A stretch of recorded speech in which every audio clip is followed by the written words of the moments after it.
ಅಂತಾರಾಷ್ಟ್ರೀಯ ತಾಯಂದಿರ ದಿನದ ಅಂಗವಾಗಿ ನಗರದ ಅತ್ತಾವರದ ಕೆಎಂಸಿ ಆಸ್ಪತ್ರೆ ವತಿಯಿಂದ ಗರ್ಭಿಣಿಯರಿಗಾಗಿ ಆಯೋಜಿಸಿದ್ದ ವಾವ್ ಮಾಮ್ 2022 ಇದರ ಗ್ರ್ಯಾಂಡ್ ಫಿನಾಲೆ ನಗರದ ಅವತಾರ್ ಹೋಟೆಲ್ನ ಸಭಾಂಗಣದಲ್ಲಿ ಜರುಗಿತು.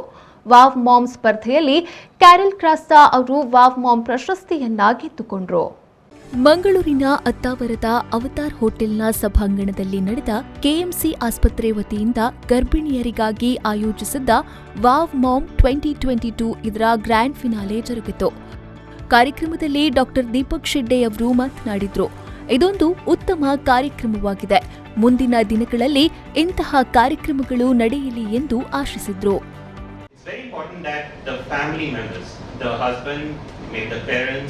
Are able to recognize that a girl who is delivered may be going from a little bit low mood and maybe going into a bit of depression, and this has to be recognized by the family members, and that's the job of the husband and the family members. One is to give amazing amount of love and care and support so that the girl doesn't actually get too low, but if she does, it's very important that you guys inform me. My patient's husband just called me up saying, Doc, my wife's looking a little too low. She's crying a bit more than I'm happy with. What do we need to do? And then we can get them in touch with someone who we can then take care of.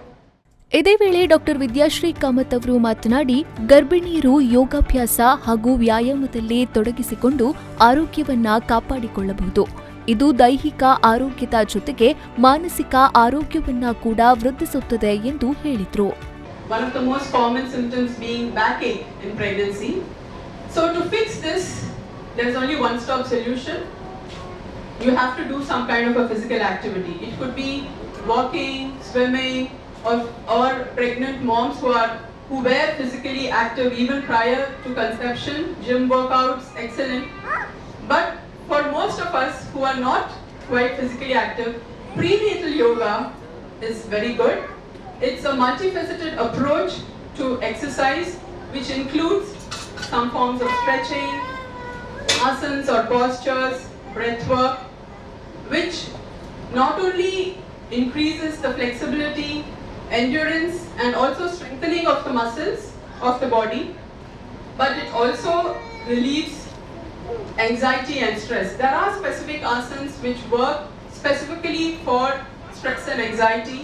200ಕ್ಕೂ ಹೆಚ್ಚಿನ ಗರ್ಭಿಣಿಯರು maternity photoshoot ಅವರ ಭವಿಷ್ಯದ ಮಗುವಿಗೆ ಪತ್ರವನ್ನ ಕಳುಹಿಸಿದ್ರು. Wow ma'am ಪ್ರಶಸ್ತಿ ಕಿರೀಟ, 50,000 ರೂಪಾಯಿ ಬೆಲೆ ಬಾಳುವ ವಸ್ತುಗಳ ಬಹುಮಾನ ಒಳಗೊಂಡಿದೆ. ಫೋಟೋಶೂಟ್ ಸ್ಪರ್ಧೆಯಲ್ಲಿ ಪ್ರಥಮ ಬಹುಮಾನವನ್ನ ನಿಖಿತಾ ಎನ್, ದ್ವಿತೀಯ ಪ್ರಶಸ್ತಿಯನ್ನ ವನಿತಾ ಶ್ರೀ ಹಾಗೂ ತೃತೀಯ ಪ್ರಶಸ್ತಿಯನ್ನ ಸೌಜನ್ಯ ಪಡೆದುಕೊಂಡ್ರು. ಇನ್ನು ಭವಿಷ್ಯದ ಮಗುವಿಗೆ ಪತ್ರ ಬರೆಯುವ ಸ್ಪರ್ಧೆಯಲ್ಲಿ ಪ್ರಥಮ ಪ್ರಶಸ್ತಿಯನ್ನ ನಿಹಾಲ್ ರಾವ್, ದ್ವಿತೀಯ ಪ್ರಶಸ್ತಿಯನ್ನ ಪದ್ಮಪ್ರಭು, ತೃತೀಯ ಪ್ರಶಸ್ತಿಯನ್ನ ಫ್ರಾಯ್ಡಿ ಎಡ್ಲಿನ್ ಫೆರ್ನಾಂಡಿಸ್ ಅವರು ಪಡೆದುಕೊಂಡ್ರು.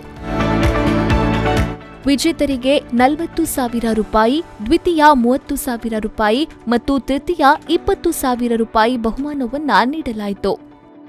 ಈ ವೇಳೆ ಮಂಗಳೂರು ಕೆಎಂಸಿಯ Sageer Siddiqui, doctor Sindhu Surendra Prasad, Yasmin Khazi, doctor Anirban Bagchi, doctor Sameena Haroon, doctor Pundalika Baliga, doctor Mario Bucello, Raviraj, B G Wasim Rakesh, Maitri, Maina Syed ಪ್ರಶಸ್ತಿ ಪ್ರದಾನ ಸಮಾರಂಭದಲ್ಲಿ ಉಪಸ್ಥಿತರಿದ್ದರು.